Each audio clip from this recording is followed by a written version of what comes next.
The Pit and the Pendulum by Edgar Allan Poe.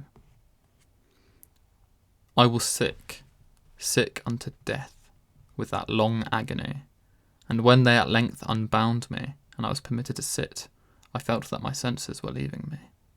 The sentence, the dread sentence of death, was the last of distinct accentuation which reached my ears.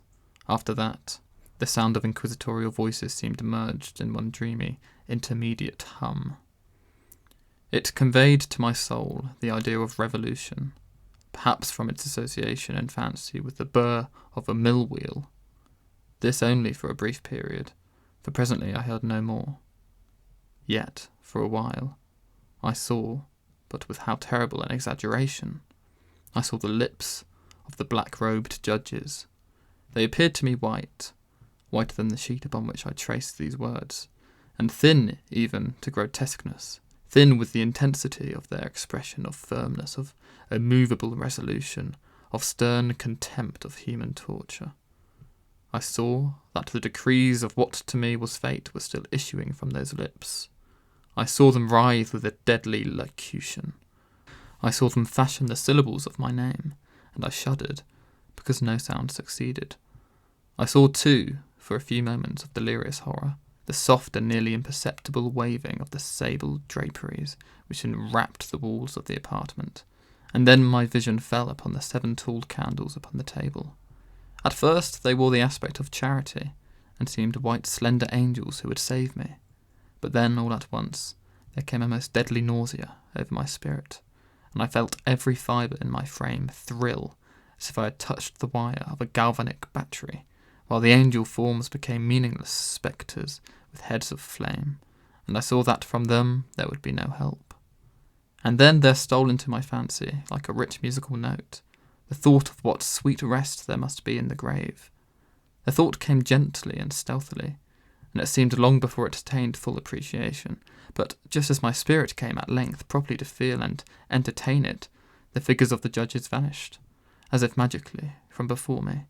The tall candles sank into nothingness, their flames went out utterly. The blackness of darkness supervened. All sensations appeared swallowed up in a mad rushing descent as of the soul into Hades. Then silence, and stillness, and night were the universe. I had swooned, but still will not say that all of consciousness was lost. What of it there remained I will not attempt to define or even to describe, yet all was not lost. In the deepest slumber, no. In delirium, no. In swoon, no. In death, no. Even in the grave, all is not lost, else there is no immortality for man. Arousing from the most profound of slumbers, we break the gossamer web of some dream, yet, in a second afterwards, so frail may that web have been, we remember not that we have dreamed. In the return to life from the swoon there are 2 stages. First, that of the sense of mental or spiritual. Secondly, that of the sense of physical existence.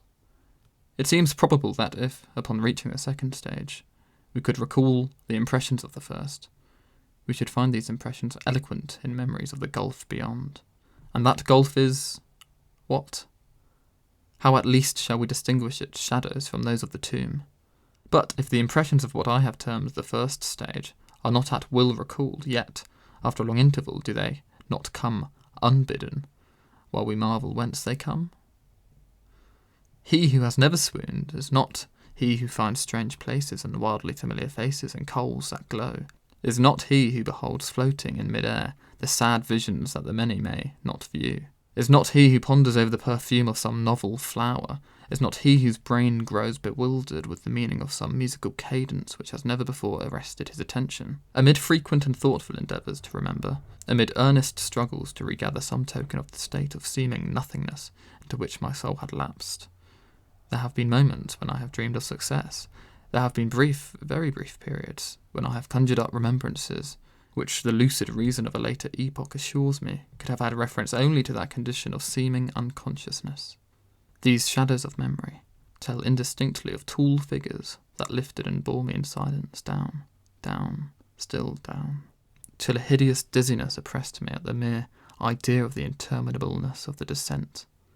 They tell me also of a vague horror at my heart, on account of that heart's unnatural stillness. Then comes a sense of sudden motionlessness throughout all things, as if those who bore me, a ghastly train, had outrun, in their descent, the limits of the limitless, and paused from the wearisomeness of their toil. After this I call to mind flatness and dampness. Then all is madness, the madness of a memory which busies itself among forbidden things. Very suddenly there came back into my soul motion and sound, the tumultuous motion of the heart, and in my ears the sound of its beating. Then a pause in which all is blank, then again sound and motion and touch, a tingling sensation pervading my frame. Then the mere consciousness of existence, without thought, a condition which lasted long. Then, very suddenly, thought, and shuddering terror, an earnest endeavour to comprehend my true state. Then, a strong desire to lapse into insensibility. Then, a rushing revival of soul, and a successful effort to move. And now, a full memory of the trial, of the judges, of the sable draperies, of the sentence, of the sickness, of the swoon. Then, entire forgetfulness of all that followed, of all that a later day and much earnestness of endeavour have enabled me vaguely to recall. So far, I had not opened my eyes. I felt that I lay upon my back, unbound. I reached out my hand and it fell heavily upon something damp and hard. There I suffered it to remain for many minutes while I strove to imagine where and what I could be. I longed, yet dared not, to employ my vision. I dreaded the first glance at objects around me. It was not that I feared to look upon things horrible, but that I grew aghast lest there should be nothing to see. At length, with a wild desperation at my heart, I quickly unclosed my eyes. My worst thoughts, then, were confirmed. The blackness of eternal night encompassed me. I struggled for breath. The intensity of the darkness seemed to oppress and stifle me. The atmosphere was intolerably close. I still lay quietly, and made effort to exercise my reason. I brought to mind the inquisitorial proceedings, and attempted from that point to deduce my real condition. The sentence had passed, and it appeared to me that a very long interval of time had since elapsed. Yet, not for a moment did I suppose myself actually dead.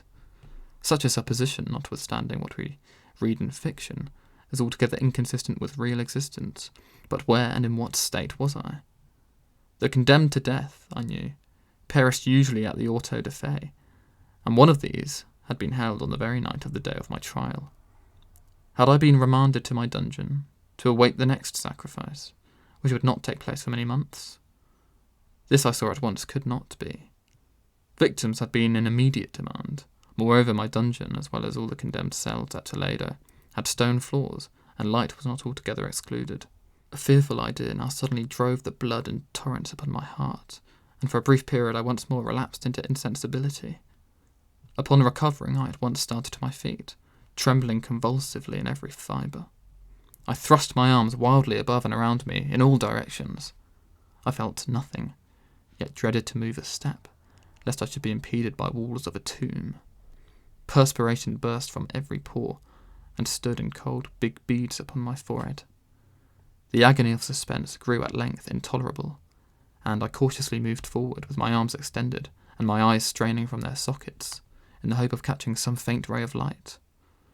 I proceeded for many paces, but still all was blackness and vacancy. I breathed more freely. It seemed evident that mine was not, at least, the most hideous of fates. And now, as I still continued to step cautiously onward, there came thronging upon my recollection 1,000 vague rumours of the horrors of Toledo, of the dungeons there had been strange things narrated, fables I had always deemed them, but yet strange, and too ghastly to repeat, save in a whisper. Was I left to perish of starvation in this subterranean world of darkness? Or what fate, perhaps even more fearful, awaited me? That the result would be death, and a death more than customary bitterness, I knew too well the character of my judges to doubt. The mode and the hour were all that occupied or distracted me. My outstretched hands at length encountered some solid obstruction. It was a wall, seemingly of stone masonry, very smooth, slimy, and cold. I followed it up, stepping with all the careful distrust with which certain antique narratives had inspired me. This process, however, afforded me no means of ascertaining the dimensions of my dungeon, as I might make its circuit and return to the point whence I set out, without being aware of the fact. So perfectly uniform seemed the wall. I therefore sought the knife which had been in my pocket when led into the inquisitorial chamber, but it was gone. My clothes had been exchanged for a wrapper of coarse serge. I had thought of forcing the blade into some minute crevice of the masonry, so as to identify my point of departure. The difficulty, nevertheless, was but trivial, although, in the disorder of my fancy, it seemed at first insuperable. I tore a part of the hem from the robe and placed the fragment at full length, and at right angles to the wall. In groping my way around the prison, I could not fail to encounter this rag upon completing the circuit, so, at least, I thought, but I had not counted upon the extent of the dungeon, or upon my own weakness. The ground was moist and slippery. I staggered onward for some time, when I stumbled and fell. My excessive fatigue induced me to remain prostrate, and sleep soon overtook me as I lay. Upon awakening and stretching forth an arm, I found beside me a loaf and a pitcher with water. I was too much exhausted to reflect upon this circumstance, but ate and drank with avidity. Shortly afterwards I resumed my tour around the prison, and with much toil came at last upon the fragment of serge. Upon the period when I fell I had counted 52 paces, and upon resuming my walk I had counted 48 more when I arrived at the rag. There were in all then 100 paces, and, admitting 2 paces to the yard, I presumed the dungeon to be 50 yards in circuit. I had met, however, with many angles in the wall, and thus I could form no guess at the shape of the vault, for vault I could not help supposing it to be. I had little object, certainly no hope, in these researches, but a vague curiosity prompted me to continue them. Quitting the wall, I resolved to cross the area of the enclosure. At first I proceeded with extreme caution, for the floor, although seemingly a solid material, was treacherous with slime. At length, however, I took courage and did not hesitate to step firmly, endeavouring to cross in as direct a line as possible. I had advanced some 10 or 12 paces in this manner, when the remnant of the torn hem of my robe became entangled between my legs. I stepped on it and fell violently on my face. In the confusion attending my fall, I did not immediately apprehend a somewhat startling circumstance which yet, in a few seconds afterward, and while I still lay prostrate, arrested my attention. It was this. My chin rested upon the floor of the prison, but my lips and the upper portion of my head, although seemingly at a less elevation than the chin, touched nothing. At the same time my forehead seemed bathed in a clammy vapour, and the peculiar smell of decayed fungus arose to my nostrils. I put forward my arm and shuddered to find that I had fallen at the very brink of a circular pit, whose extent, of course, I had no means of ascertaining at the moment. Groping about the masonry just below the margin, I succeeded in dislodging a small fragment and let it fall into the abyss. For many seconds I hearkened to its reverberations as it dashed against the sides of the chasm in its descent. At length there was a sullen plunge into the water, succeeded by loud echoes. At the same moment there came a sound resembling the quick opening and as rapid closing of a door overhead, while a faint gleam of light flashed suddenly through the gloom, and as suddenly faded away. I saw clearly the doom which had been prepared for me, and congratulated myself upon the timely accident by which I had escaped. Another step before my fall, and the world had seen me no more, and the death just avoided was of that very character which I had regarded as fabulous and frivolous in the tales respecting the Inquisition. To the victims of its tyranny, there was the choice of death, with its direct physical agonies, or death, with its most hideous moral horrors. I had been reserved for the latter. By long suffering, my nerves had been unstrung, until I trembled at the very sound of my own voice, and had become in every respect a fitting subject for the species of torture which awaited me. Shaking in every limb, I groped my way back to the wall, resolving there to perish rather than risk the terrors of the wells, of which my imagination now pictured many in various positions about the dungeon. In other conditions of mind I might have had courage to end my misery at once by a plunge into one of these abysses. But now I was the veriest of cowards. Neither could I forget what I had read of these pits, that the sudden extinction of life formed no part of their most horrible plan. Agitation of spirit kept me awake for many long hours, but at length I again slumbered. Upon arousing I found by my side, as before, a loaf and a pitcher of water. A burning thirst consumed me, and I emptied the vessel at a draught. It must have been drugged, for scarcely had I drunk before I became irresistibly drowsy. A deep sleep fell upon me, a sleep like that of death. How long it lasted, of course, I know not, but when once again I unclosed my eyes, the objects around me were visible. By a wild sulphurous lustre, the origin of which I could not at first determine, I was unable to see the extent and aspect of the prison. In its size, I had been greatly mistaken. The whole circuit of its walls did not exceed 25 yards. For some minutes the fact occasioned me a world of vain trouble. Vain indeed, for what could be of less importance under the terrible circumstances which environed me than the mere dimensions of my dungeon? But my soul took a wild interest in trifles, and I busied myself in endeavours to account for the error I had committed in my measurement. The truth at length flashed upon me. In my first attempt at exploration I had counted 52 paces up to the period when I fell. I must then have been within a pace or two of the fragment of serge. In fact, I had nearly performed the circuit of the vault. I then slept, and upon wakening I must have returned upon my steps, thus supposing the circuit nearly double what it actually was. My confusion of mind prevented me from observing that I began my tour with the wall to my left, and ended it with the wall to my right. I had been deceived, too, in respect to the shape of the enclosure. In feeling my way round I had found many angles, and thus decided an idea of great irregularity. So potent is the effect of total darkness upon one arousing from the lethargy of sleep. The angles were simply those of a few slight depressions or niches at odd intervals. The general shape of the prison was square. What I had taken for masonry seemed now to be iron, or some other metal in huge plates, whose suches or joints occasioned the depression. The entire surface of this metallic enclosure was rudely daubed in all hideous and repulsive devices to which the charnel superstition of the monks has given rise. The figures of fiends and aspects of menace, with skeleton forms and other more really fearful images, overspread and disfigured the walls. I observed that the outlines of these monstrosities were sufficiently distinct, but that the colours seemed faded and blurred, as if from the effects of a damp atmosphere. I now noticed the floor, too, which was of stone. In the centre yawned the circular pit from whose jaws I had escaped. But it was the only one in the dungeon. All this I saw indistinctly and by much effort, for my personal condition had been greatly changed during slumber. I now lay upon my back and, at full length, on a species of low framework of wood. To this I was securely bound by a long strap resembling a surcingle.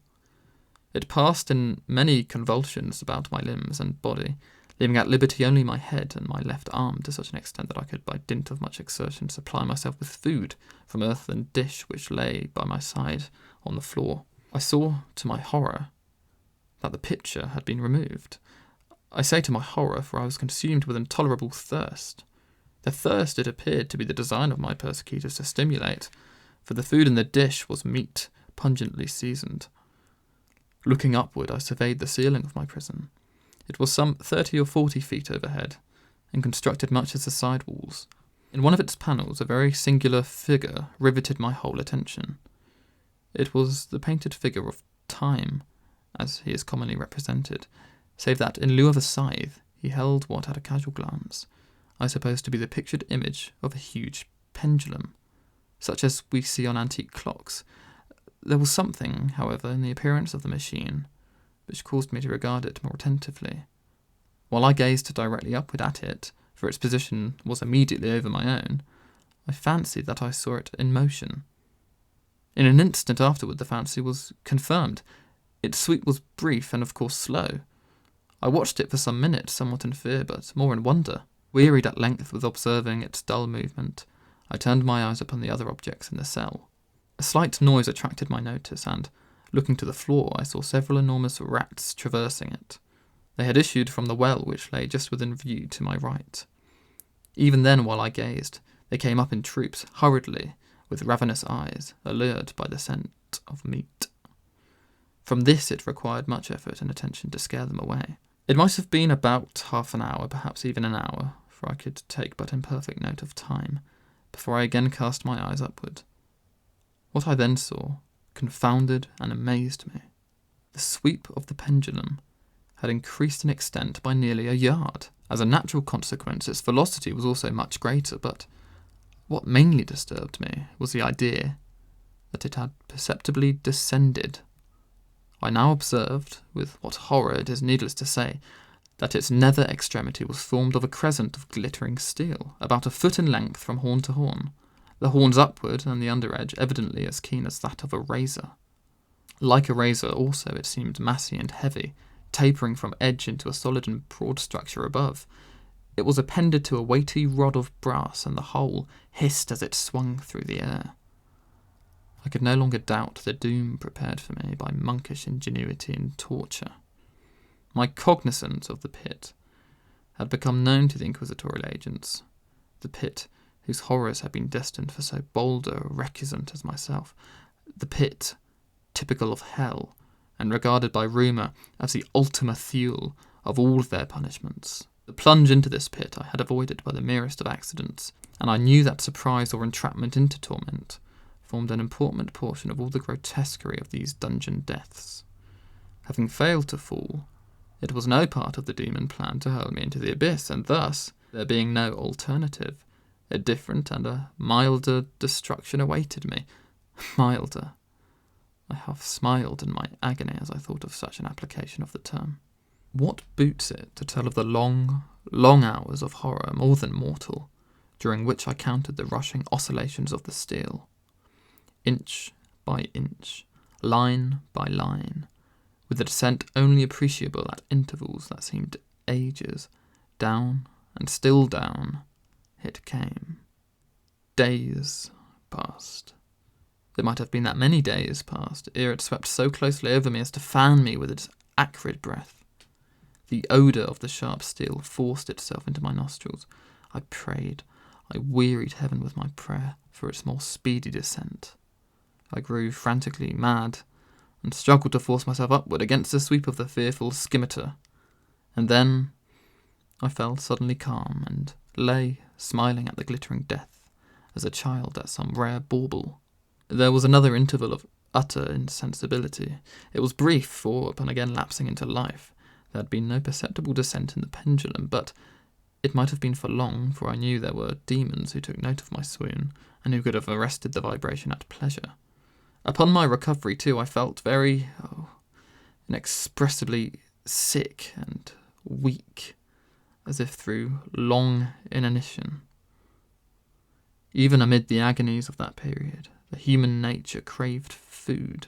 With painful effort I outstretched my left arm as far as my bonds permitted, and took possession of the small remnant which had been spared me by the rats. As I put a portion of it within my lips, there rushed to my mind a half-formed thought of joy, of hope. Yet, what business had I with hope? It was such, as I say, a half-formed thought. Man has many such which are never completed.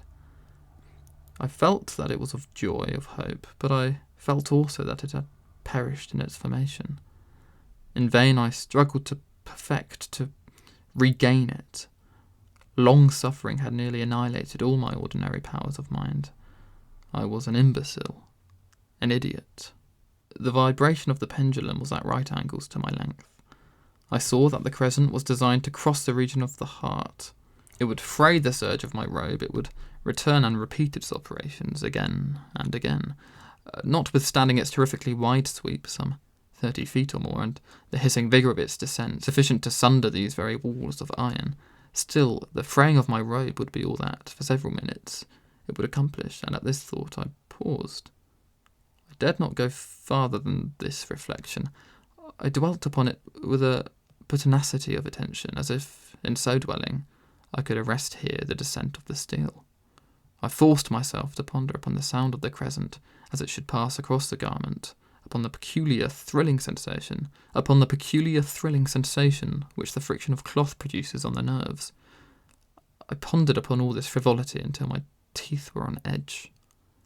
Down, steadily down it crept. I took a frenzied pleasure in contrasting its downward with its lateral velocity, to the right, to the left, far and wide, with the shriek of a damned spirit. To my heart, with the stealthy pace of the tiger. I alternately laughed and howled as the one or the other idea grew predominant. Down. Certainly, relentlessly down. It vibrated within 3 inches of my bosom. I struggled violently, furiously, to free my left arm. This was free only from the elbow to the hand. I could reach the latter, from the platter beside me, to my mouth with great effort, but no farther. Could I have broken the fastenings above the elbow, I would have seized and attempted to arrest the pendulum. I might as well have attempted to arrest an avalanche. Down. Still, unceasingly, still, inevitably down. I gasped and struggled at each vibration. I shrunk convulsively at its every sweep. My eyes followed its outward or upward whirls with the eagerness of the most unmeaning despair. They closed themselves spasmodically at the descent, although death would have been a relief. Oh, how unspeakable. Still, I quivered in every nerve to think how slight a sinking of the machinery would precipitate that clean, glistening axe upon my bosom. It was hope that prompted the nerve to quiver, the frame to shrink. It was hope, the hope that triumphs on the rack, that whispers to the death-condemned, even in the dungeons of the Inquisition. I saw that some 10 or 12 vibrations would bring the steel in actual contact with my robe, and with this observation there suddenly came over my spirit all the keen, collected calmness of despair. For the first time during many hours, or perhaps days, I thought. It now occurred to me that the bandage or surcingle which enveloped me was unique. It was tied by no separate cord. The first stroke of the razor-like crescent athwart any position of the band would so detach it that it might be unwound from my person by means of my left hand. But how fearful in that case, the proximity of the steel, the result of the slightest struggle, how deadly. Was it likely, moreover, that the minions of the torturer had not foreseen and provided for this possibility? Was it probable that the bandage crossed my bosom in the track of the pendulum?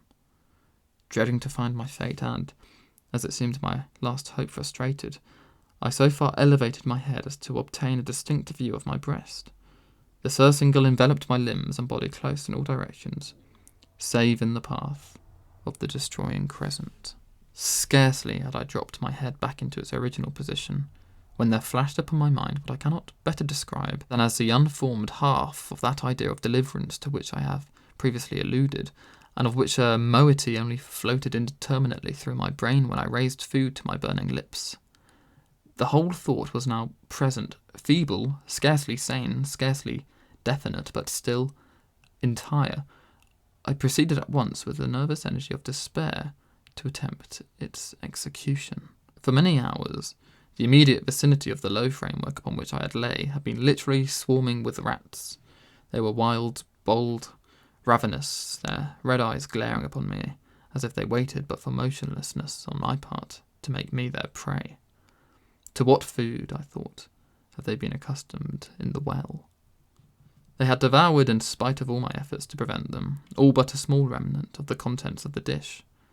I had fallen into a habitual seesaw or wave of the hand about the platter, and at length the unconscious uniformity of the movement deprived it of effect. In their voracity, the vermin frequently fastened their sharp fangs in my fingers. With the particles of the oily and spicy viand which now remained, I thoroughly rubbed the bandage wherever I could reach it. Then, raising my hand from the floor, I lay breathlessly still. At first, the ravenous animals were startled and terrified at the change, at the cessation of movement. They shrank alarmedly back. Many sought the well, but this was only for a moment. I had not counted in vain upon their voracity. Observing that I remained without motion, 1 or 2 of the boldest leaped upon the framework and smelt at the surcingle. This seemed the signal for a general rush. Forth from the well they hurried in fresh troops. They clung to the wood, they overran it, and leapt in hundreds upon my person. The measured movement of the pendulum disturbed them not at all. Avoiding its strokes, they busied themselves with the anointed bandage. They pressed, they swarmed upon me in ever-accumulating heaps. They writhed upon my throat. Their cold lips sought my own. I was half stifled by their thronging pressure. Disgust, for which the world has no name, swelled my bosom and chilled with heavy clamminess my heart. Yet 1 minute, and I felt that the struggle would be over. Plainly I perceived the loosening of the bandage. I knew that in more than one place it must already be severed. With a more than human resolution, I lay still. Nor had I erred in my calculations, nor had I endured in vain. I at length felt that I was free. The surcingle hung in ribands from my body. But the stroke of the pendulum already pressed upon my bosom. It had divided the serge of the robe. It had cut through the linen beneath. Twice again it swung, and a sharp sense of pain shot through every nerve. But the moment of escape had arrived. At a wave of my hand, my deliverers hurried tumultuously away. With a steady movement, cautious, sidelong, shrinking and slow, I slid from the embrace of the bandage, and beyond the reach of the scimitar. For the moment, at least, I was free, and in the grasp of the Inquisition. I had scarcely stepped from my wooden bed of horror upon the stone floor of the prison, when the motion of the hellish machine ceased, and I beheld it drawn up by some invisible force through the ceiling. This was a lesson which I took desperately to heart. My every motion was undoubtedly watched. Free, I had but escaped death in one form of agony to be delivered unto worse than death in some other. With that thought I rolled my eyes nervously around on the barriers of iron that hemmed me in. Something unusual, some change which at first I could not appreciate distinctly, it was obvious had taken place in the apartment. For many minutes of a dreamy and trembling abstraction I busied myself in vain, unconnected conjecture. During this period I became aware for the first time of the origin of the sulphurous light which illumined the cell. It proceeded from a fissure about half an inch in width, extending entirely around the prison at the base of the walls, which thus appeared and were completely separated from the floor. I endeavoured, but of course in vain, to look through the aperture. As I arose from the attempt, the mystery of the alteration in the chamber broke at once upon my understanding. I have observed that although the outlines of the figures upon the walls were sufficiently distinct, yet the colours seemed blurred and indefinite. These colours had now assumed, and were momentarily assuming, a startling and most intense brilliancy that gave to the spectral and fiendish portraitures an aspect that might have thrilled even firmer nerves than my own. Demon eyes of a wild and ghastly vivacity glared upon me in 1,000 directions, where none had been visible before, and gleamed with the lurid lustre of a fire that I could not force my imagination to regard as unreal. Unreal. Even while I breathed, there came to my nostrils the breath of the vapour of heated iron. A suffocating odour pervaded the prison. A deeper glow settled each moment in the eyes that glared at my agonies. A richer tint of crimson diffused itself over the pictured horrors of blood. I panted. I gasped for breath. There could be no doubt of the design of my tormentors. Oh, most unrelenting, oh, most demoniac of men. I shrank from the glowing metal to the centre of the cell. Amid the thought of the fiery destruction that impended, the idea of the coolness of the well came over my soul like balm. I rushed to its deadly brink. I threw my straining vision below. The glare from the unkindled roof illuminated its inmost recesses, yet for a wild moment did my spirit refuse to comprehend the meaning of what I saw. At length it wrestled its way into my soul, it burned itself into my shuddering reason. Oh, for a voice to speak, oh horror, oh any horror but this. With a shriek I rushed from the margin and buried my face in my hands, weeping bitterly.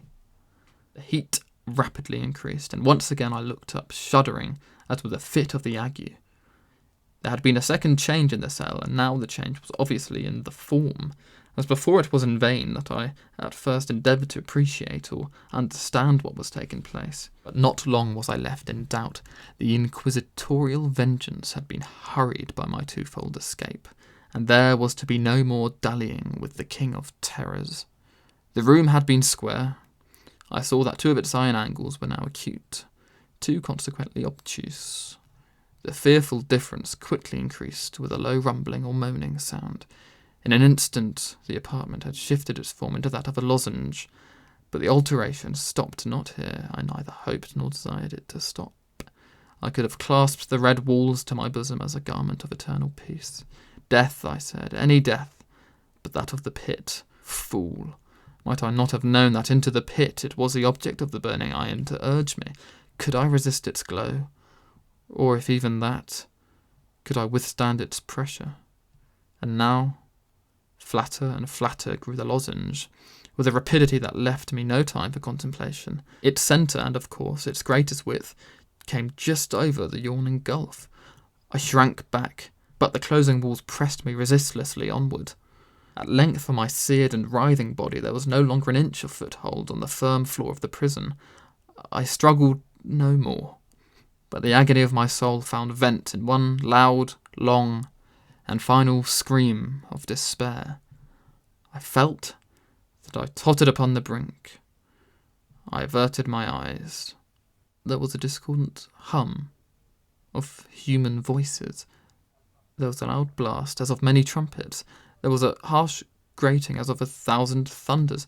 The furry walls rushed back. An outstretched arm caught my own as I fell, fainting into the abyss. It was that of General Lassalle. The French army had entered Toledo. The Inquisition was in the hands of its enemies.